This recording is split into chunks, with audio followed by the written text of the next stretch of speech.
Salam, Bapak, Mama, dan Saudara sekalian yang terkasih dalam Tuhan Yesus. Salam sehat, salam jumpa dalam kasih Kristus. Kita kembali berjumpa dalam program Suara Kebenaran Gimit, Klasis Kota Kupang Timur. Semoga kita bisa mengikuti dan mendapat berkat lewat program kali ini. Sebelum kita membaca dan merenungkan firman Tuhan, marilah kita berdoa untuk meminta pimpinan Roh Kudus. Tuhan Allah Bapa kami dalam sorga, terima kasih atas berkat-Mu bagi kami sekalian, masing-masing kami, di rumah tangga kami masing-masing, bahkan dengan pekerjaan kami masing-masing. Kami berterima kasih atas kesempatan siang ini, untuk kami bisa belajar dari firman-Mu, hal-hal yang baik yang dapat kami pakai dalam kehidupan kami sehari-hari. Tapi kami adalah manusia biasa, manusia yang berdosa. Kami tak layak sebenarnya untuk membaca firman-Mu. Tapi karena Engkau begitu pemurah, pengasih, dan penyayang, Tuhan izinkan kami untuk bisa belajar dari firman-Mu, dekat kepadamu. Karena itu Bapa, layakkanlah kami untuk membuka firman-Mu, belajar dari firman-Mu, memberi hikmat kepada hamba-Mu yang adalah orang yang berdosa dan tidak lebih baik dari orang-orang yang lain. Juga para pemirsa pendengar di mana saja berada, Tuhan kasih hikmat kepada mereka. Roh Kudus menjelaskan masing-masing kepada mereka, sehingga mereka bisa mengerti setiap kata yang disampaikan oleh hamba-Mu ini Bapa. Terima kasih Bapa, berfirmanlah kepada kami, karena kami telah siap mendengarnya. Dalam nama Tuhan Yesus firman yang hidup itu kami berdoa. Haleluya. Amin. Bapak, Mama, Saudara, pemirsa, dan pendengar Suara Kebenaran Gimit, Klasis Kota Kupang Timur terkasih, kita akan belajar hari ini dari Kejadian 13 ayat 1 sampai 18.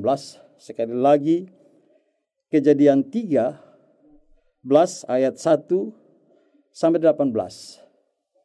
Di bawah naungan tema berpisah karena perbedaan kebutuhan.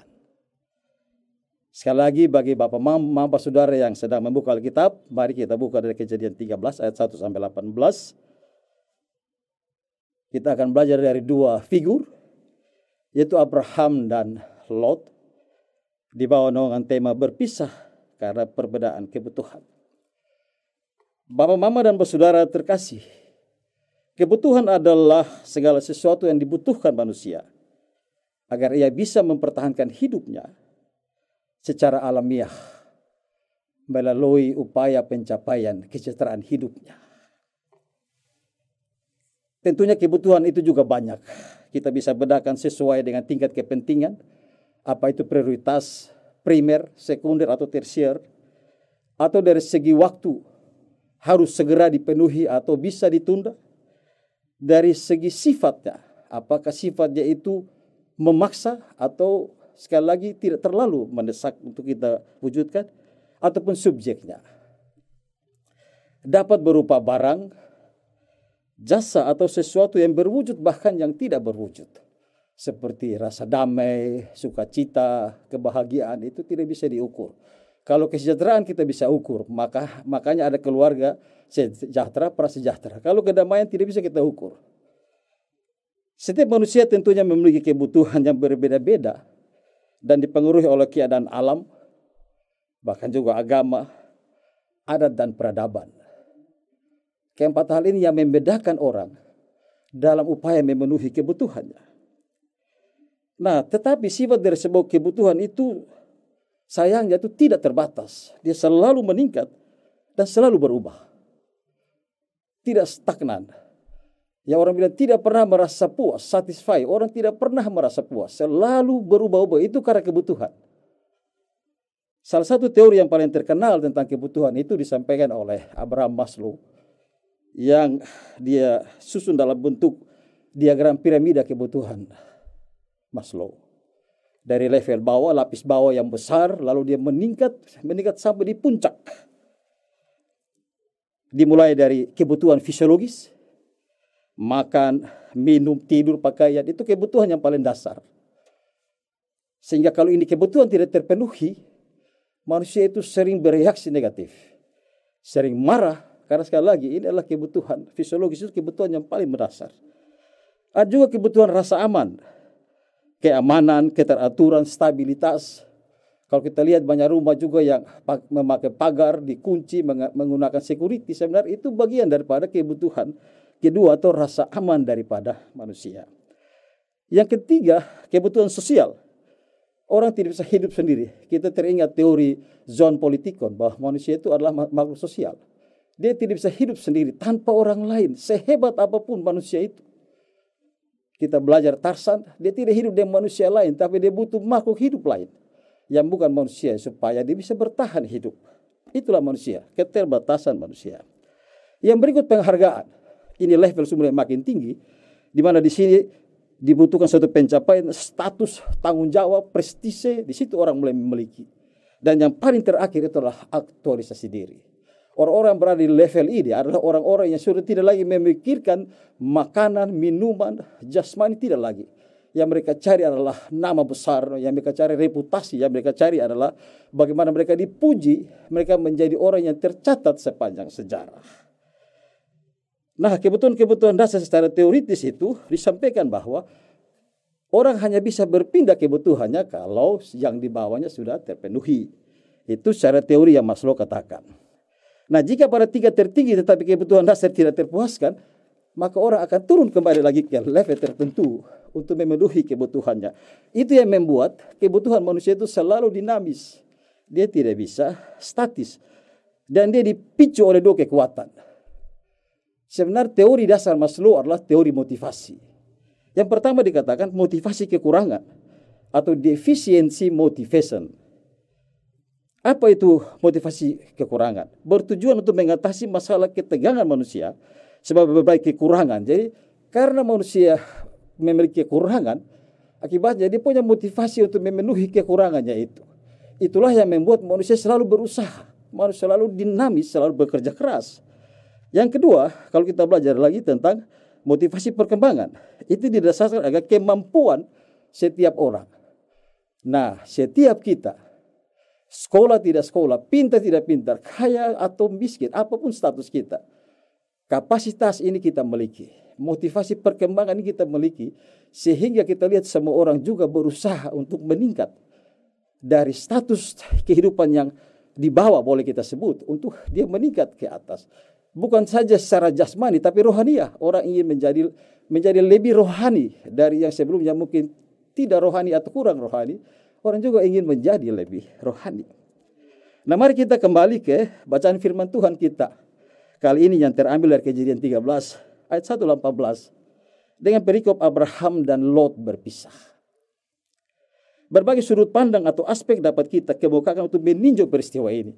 Kita mau ambil dari mana saja. Kita mau ambil dari faktor penyebabnya mereka berpisah, alasan rasional, alasan logisnya, atau akibat dari perpisahan. Namun, untuk kesempatan kali ini, yang kita diskusikan adalah menyangkut faktor penyebab utama terjadi perpisahan antara Abraham, nanti akan berubah menjadi Abraham, dan keponakannya Lot. Jika kita melihat konteks, maka sebenarnya Abraham adalah orang yang punya hubungan sangat dekat dengan Lot. Di mana Abraham adalah pamannya, karena Lot adalah anak dari Haran. Haran itu adalah adik laki-lakinya Abraham.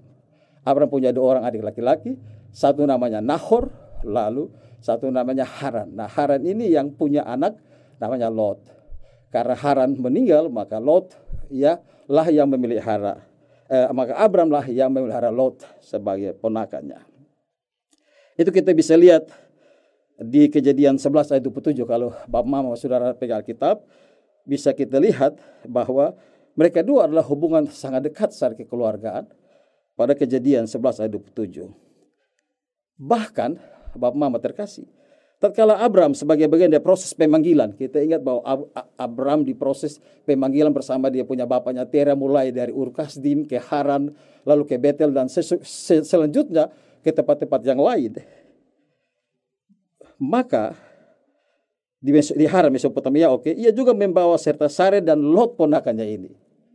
Jadi kemungkinan besar memang Lot ini salah satu ponakan yang disenangi oleh Abram. Atau karena mungkin Abram punya rasa tanggung jawab karena dia punya anak dari kakaknya sudah meninggal, jadi dia mengambil dan dipelihara. Kita teringat juga cerita Mordekai dan Esther seperti begitu.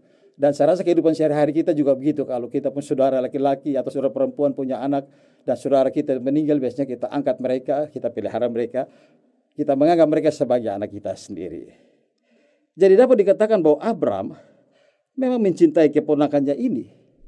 Dan sebaliknya Lot lebih memilih paman Abram, padahal dia punya juga paman yang lain, namanya paman Nahor.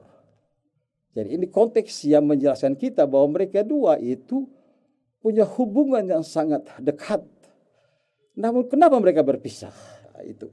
Mari kita lanjutkan Bapak Mama dan saudara-saudara terkasih. Mereka berpindah dari Ur Kasdim wilayah Babilonia, Irak.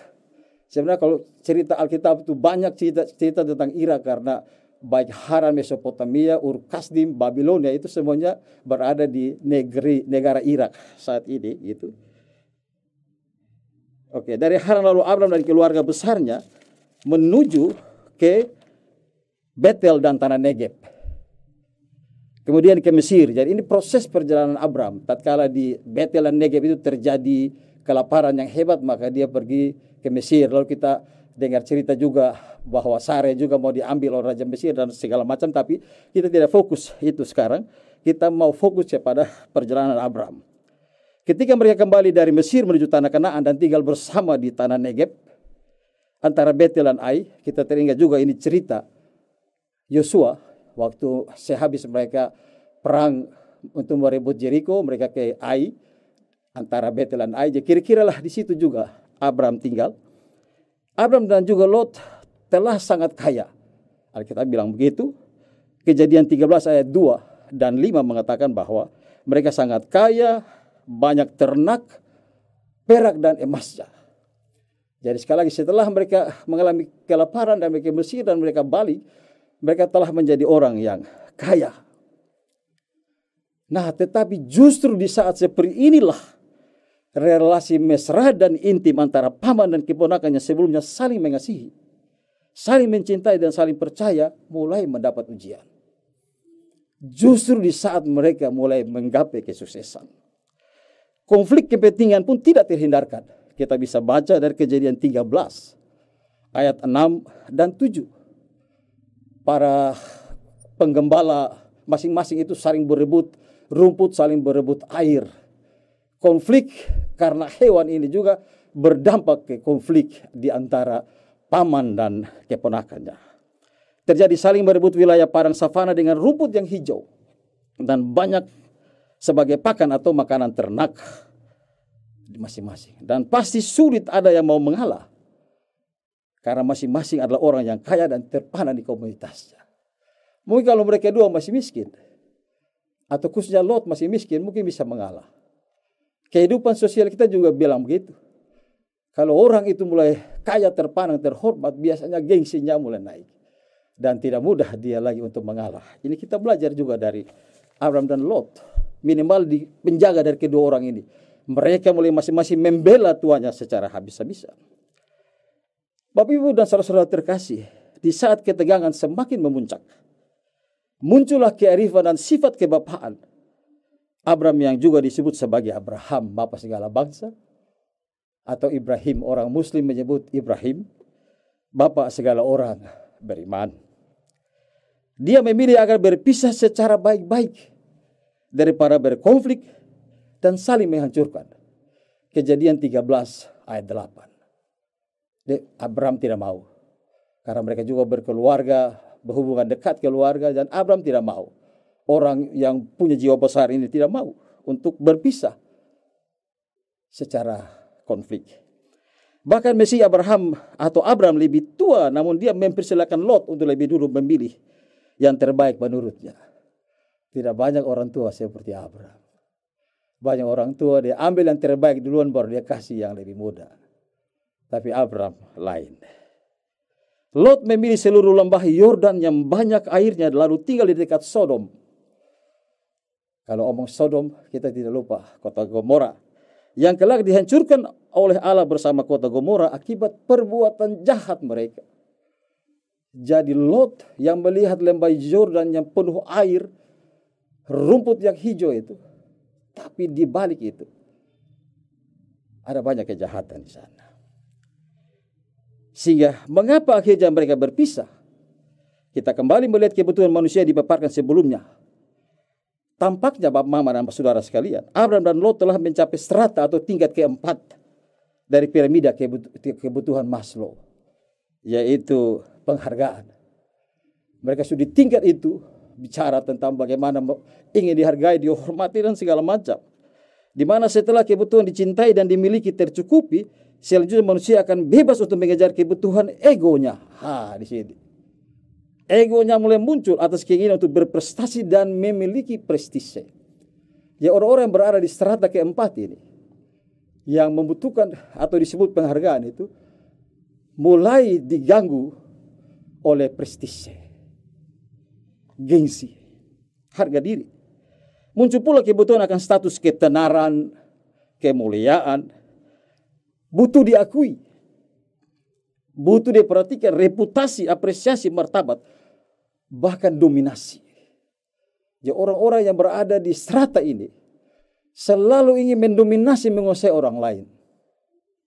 Itu Abraham Maslow yang bilang, bukan saya yang bilang. Tetapi justru inilah sumber malapetaka tersebut. Jadi dapat kita buat beberapa catatan kritis. Pertama, jika kita sukses secara lahiriah dan diberkati secara luar biasa oleh Tuhan Yesus, maka patutlah kita mensyukurinya, bahkan dalam segala hal. 1 Tesalonika 5 ayat 18 bilang itu.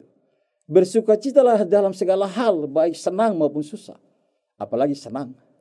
Dan biasanya kalau bersyukur waktu senang itu mudah. Kalau saat susah baru tidak mudah. Namun pada saat yang sama atau secara simultan, kita mesti tetap berhati-hati, Papa, Mama, dan saudara sekalian.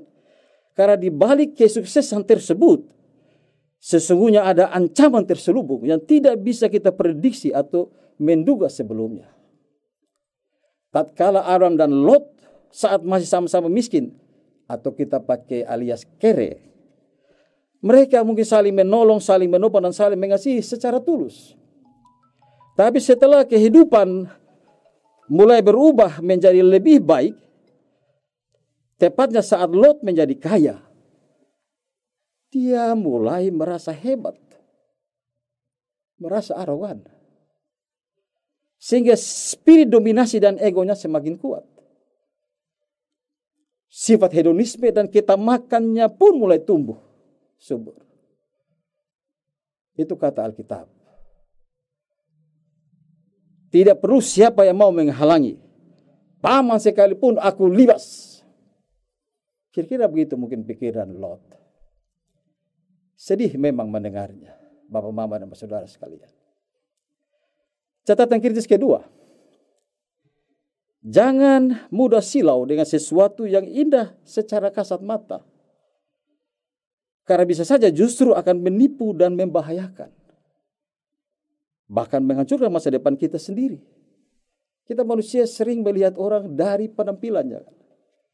Kalau orang itu punya mobil, rumah mewah, hebat, jabatan, kita langsung memberi hormat. Bila perlu hormat Jepang, tunduk sampai lutut.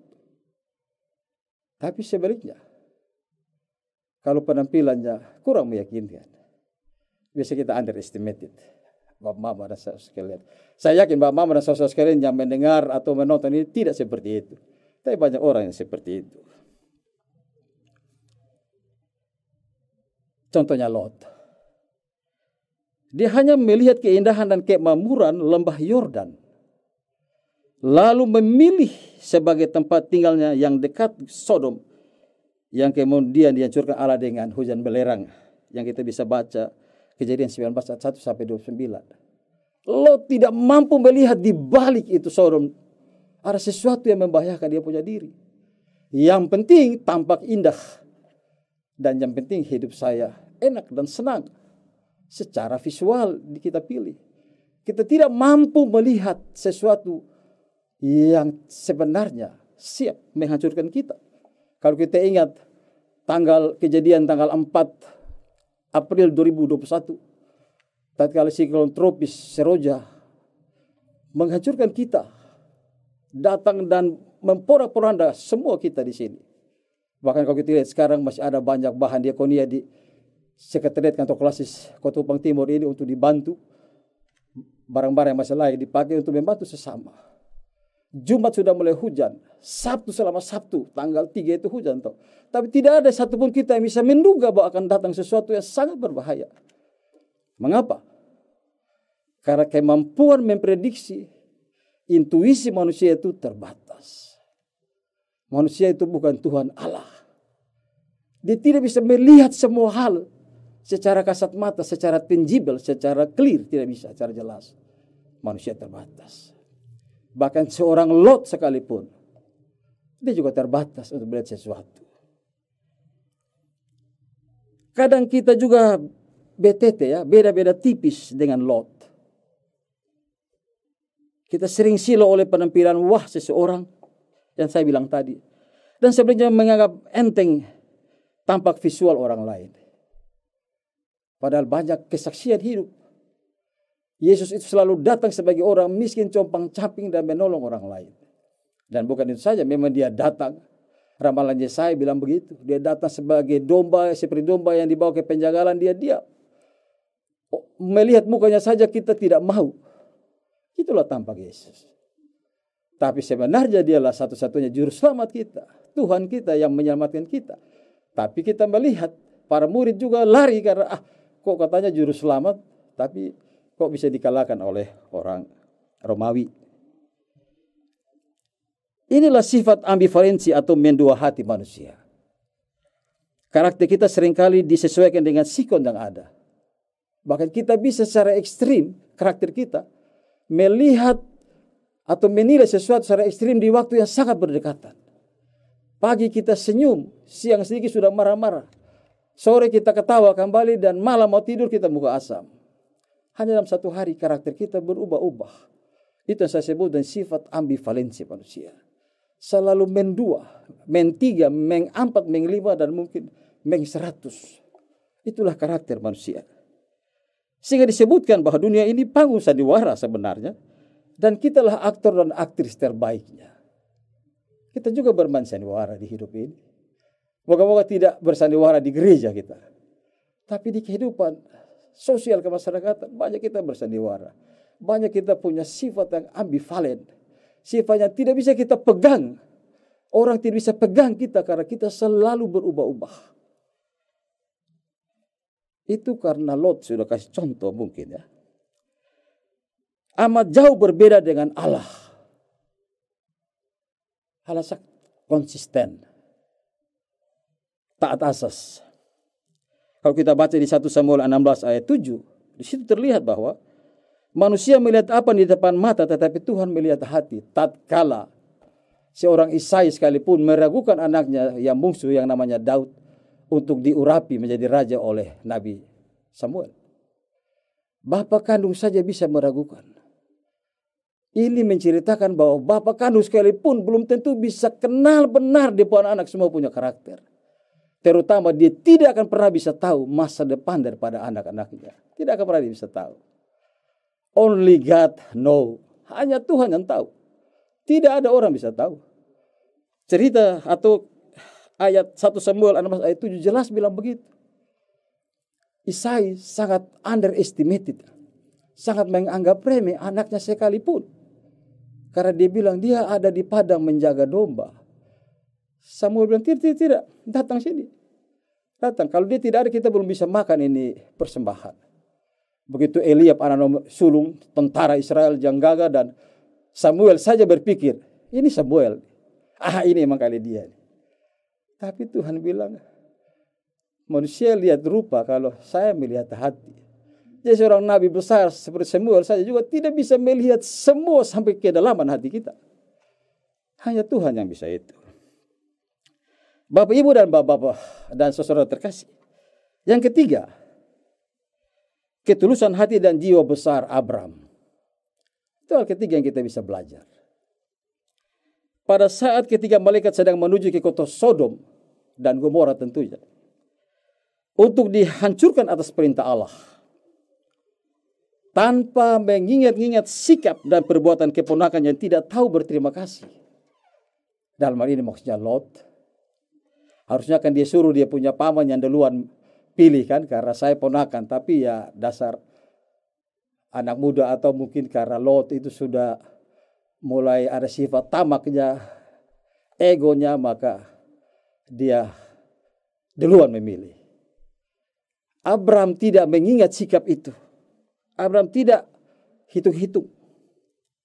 Maka sebagai paman yang baik, Abram justru bersyafaat kepada Allah untuk memohon keselamatan Lot, istri dan kedua putrinya. Luar biasa ada Abram. Ketulusan, jiwa besar, kerendahan hatinya luar biasa. Dia tidak menghitung, dia tidak mempertimbangkan sikap ketamakan, sikap yang sekali lagi tidak tahu berterima kasih dari ponakannya Lot. Dia lupakan itu. Yang diingat adalah Tuhan kalau bisa selamatkan kota Sodom dan Gomora, terutama Sodom. Bukannya sebuah Sodom selamat, terkadang dia ingat ponakannya ada tinggal di sana. Tuhan tolong. Kalau ada 50 orang itu sudah cukup. Kalau ada 40 orang, Abram tawar-menawar dengan Tuhan demi keselamatan keponakannya. Abram memberikan teladan penting dan luar biasa kepada kita sekalian. Janganlah membalas kejahatan dengan kejahatan, namun lakukanlah yang baik bagi semua orang. Kita bisa bandingkan dari Matius 5 ayat 29. Sekali lagi Bapak Mama Saudara yang pegang Alkitab bisa lihat dari Matius 5 ayat 29. Bisa juga dari Roma 12 ayat 17 sampai 21. Roma 12 ayat 17 sampai 21. Dan Galatia 5 ayat 22. Kebaikan sebagai salah satu buah dari Roh Kudus. Abram memberi satu teladan yang baik kepada kita sekalian. Untuk bisa memaafkan. Tidak menyimpan beban. Hal luar biasa. Selain Adam juga mengajarkan kita untuk berpisah secara baik-baik. Meskipun karena kebutuhan kita berbeda. Dan kita harus berpisah. Berpisahlah baik-baik.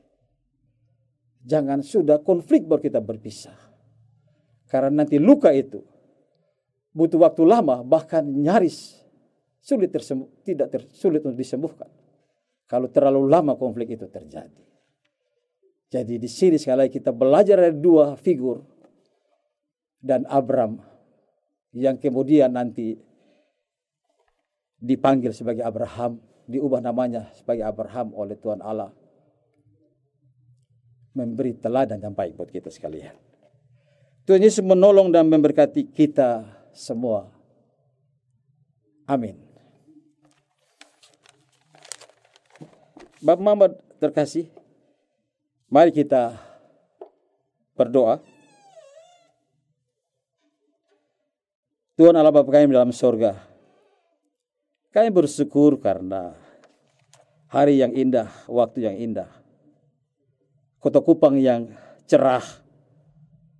Setelah beberapa minggu yang lalu kami mengalami situasi yang tidak bisa kami prediksi sebelumnya. Adanya siklon tropis Seroja. Yang sekali lagi Bapak, efeknya masih ada sampai saat ini. Banyak anak-anak Tuhan, khususnya banyak anggota jemaat Gimit yang menderita. Kehilangan rumah, kehilangan harta benda, bahkan juga kehilangan orang-orang yang mereka kasihi. Saudara-saudara kita yang lain juga di Adonara, di Lembata, di Alor, di Sabu, Raijua, Rote, di Daratan Timur, khususnya di kelas Amrasi Barat atau Kecamatan Amrasi Selatan, yang betul-betul mengalami efek yang luar biasa dari siklon ini. Hanya 3 hari, tapi begitu mencekam, menakutkan. Tak terbayangkan oleh kami peristiwa air bah 40 siang 40 malam, hujan non-stop. Sangat dahsyat, luar biasa Tuhan. Tidak ada manusia yang bisa melawan Engkau Tuhan. Engkau Allah yang perkasa, Allah yang luar biasa. Meski demikian kami bersyukur juga di tengah terpaan siklon tropis, Tuhan tetap menjaga kebanyakan kami, memelihara nyawa kami, bahkan memelihara semua harta benda yang kami berusaha mencapai bertahun-tahun. Tuhan selalu punya cara untuk mendidik kami. Terima kasih Tuhan. Kami berdoa bagi majelis sinode, juga majelis klasik, majelis jemaat, bahkan satgas ataupun gugus tugas penanggulangan bencana yang bekerja keras luar biasa. Semua kategorial, pemuda, kaum bapak, kaum perempuan, PAR, bahkan semua komponen di Gereja Masih Injil di Timur yang bekerja keras untuk memulihkan situasi ini. Tuhan kasih semangat yang lebih, kekuatan yang lebih. Tuhan kasih kami semua untuk belajar dari karakter seorang Abraham yang tulus hati, yang bekerja tanpa pamrih, tidak menghitung-hitung jasanya, penuh kerendahan hati dan bersuka cita menolong orang lain, yang bahkan yang menyakiti dia sekalipun. Di saat-saat seperti ini kami membutuhkan orang-orang yang punya karakter kuat seperti itu Tuhan, seperti Abraham. Tuhan kasih itu kepada semua anak-anak Tuhan, bahkan juga kepada pemerintah provinsi, kota, kabupaten yang ada semua. Kasih mereka juga hati seorang Abraham untuk bisa memulihkan situasi ini, membawa kembali masyarakat ke dalam situasi pemulihan. Mungkin saja tidak bisa seperti semula, tapi paling tidak mereka bisa kembali tersenyum setelah melewati masa-masa sulit ini. Setidaknya kami semua bisa seperti Nuh yang memberikan persembahan begitu dia pertama kali menginjak kakinya di daratan setelah 150 hari terombang-ambing di atas bahtera. Terima kasih Bapa dalam surga. Kami doakan juga bagi semua keluarga yang mengalami kesulitan ini, kasih kekuatan kepada mereka. Dan kepada kami yang tidak mengalami sesuatu yang parah, kasih kami hati yang terbuka untuk mau menolong. Roh Kudus menyentuh hati nurani kami terdalam, supaya kami mau membantu, kami mau menolong. Bapa dalam surga, kami juga berdoa bagi Klasis Kota Kupang Timur yang memiliki program suara kebenaran untuk menyampaikan kabar baik tentang Kristus. Evangelion bagaimana disampaikan kepada semua orang. Semua orang harus mendengar kabar ini. Dan tentunya program suara kebenaran ini akan bisa menyentuh sampai kemanapun. Walaupun tidak bertemu secara fisik, tapi sampai ke kamar-kamar sekalipun, dimanapun orang-orang berada. Kabar tentang Yesus Kristus adalah Tuhan dan Juru Selamat akan sampai. Tuhan berkati program ini. Tuhan berkati Bapak Pendeta Sampandi dengan seluruh jajaran di Majelis Klasis Kota Kupang Timur, khususnya Kakak Robi yang mengelola program ini, anak muda yang hebat, yang luar biasa, yang Tuhan pakai setelah sejak mahasiswa sudah melayani Tuhan. Lewat puji-pujian Tuhan berkati semua mimpi-mimpinya, bahkan semua harapan daripada Majelis Klasis dan semua warga Klasis Kota Kupang Timur Tuhan berkati. Termasuk saya teringat jemaat saya, Jemaat Bait El Kaum Baru Penfui, Pendeta Deci, semua presbiter, bahkan semua anggota jemaat, Tuhan sertai berkati. Bahkan juga ke-34 jemaat lain yang berada dalam wilayah pelayanan majelis klasis Kota Kupang Timur. Engkau berkati mereka. Tuhan menyentuh mereka satu persatu. Tuhan datang, yang sakit Tuhan sembuhkan. Kuasa ilahi itu mampu menyembuhkan saat ini juga jika Tuhan mau. Yang lumpuh Tuhan bisa bangunkan dan berjalan. Yang putus asa Tuhan kasih harapan. Yang mungkin mengalami persoalan pekerjaan, juga mungkin di rumah tangga. Oh Bapa, penyembuh sejati, datang ke masing-masing orang, terutama yang mendengar dan menonton program ini, untuk ditolong oleh Tuhan. Tuhan angkat mereka. Tuhan buktikan bahwa Tuhan adalah Tuhan yang bisa menyelesaikan masalah. Engkaulah problem solver terbaik. Dan kami tidak salah jika kami bergantung kepada Bapa. Terima kasih Bapa. Tentunya masih banyak yang kami akan doakan Tuhan. Pandemi COVID-19 juga masih menjadi momok. Bahkan juga penyakit-penyakit yang lain itu membahayakan kami. Tuhan tolong kami. Bebaskan kami dari hal-hal yang sulit ini Bapa. Tuhan kuatkan semua hamba-hamba Tuhan, para pendeta, para presbiter, khususnya para pendeta yang berada di klasis Kota Kupang Timur, bahkan di seluruh Kemit. Bahkan semua hamba Tuhan di mana saja Tuhan, peliharalah mereka. Cukupkan semua kebutuhan mereka. Biarlah suara-suara mereka itu menjadi suara kenabian yang memperkuat dan menolong semua orang. Menguatkan semua orang, menghibur semua orang. Terima kasih Bapak, terima kasih. Ini adalah doa dan sembahyang kami. Doa yang keluar dari bibir yang berdosa, dari pikiran dan yang berdosa. Karena itu Bapa, ampuni kami. Sucikan, kuduskan kami. Dari segala kecemaran kami, dari segala salah dan dosa kami.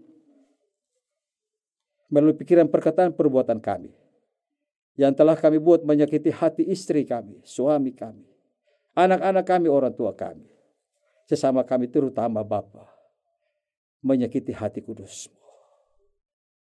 Karena doa ini kami sampaikan kepada Bapa di sorga melalui Putra-Mu Yesus Kristus, yang adalah Tuhan dan Juru Selamat kami, Juru Syafaat kami.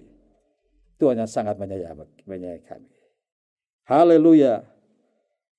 Amin. Bapak Mamat dan saudara-saudara terkasih dalam Tuhan Yesus yang berbahagia, khususnya yang mungkin mendengar beberapa menit khotbah ini, semoga itu menghibur kita semua, menguatkan kita, menolong kita dalam satu keyakinan bahwa Tuhan Yesus selalu menjaga, melindungi kita kapan dan di mana saja, dengan cara apapun. Dia punya cara. Selamat melanjutkan hari ini, selamat melanjutkan hidup ini dengan berbagai tantangan dan persoalan, sambil meyakini bahwa Tuhan Yesus akan menyertai kita sampai akhir zaman. Haleluya. Tuhan Yesus memberkati. Salam.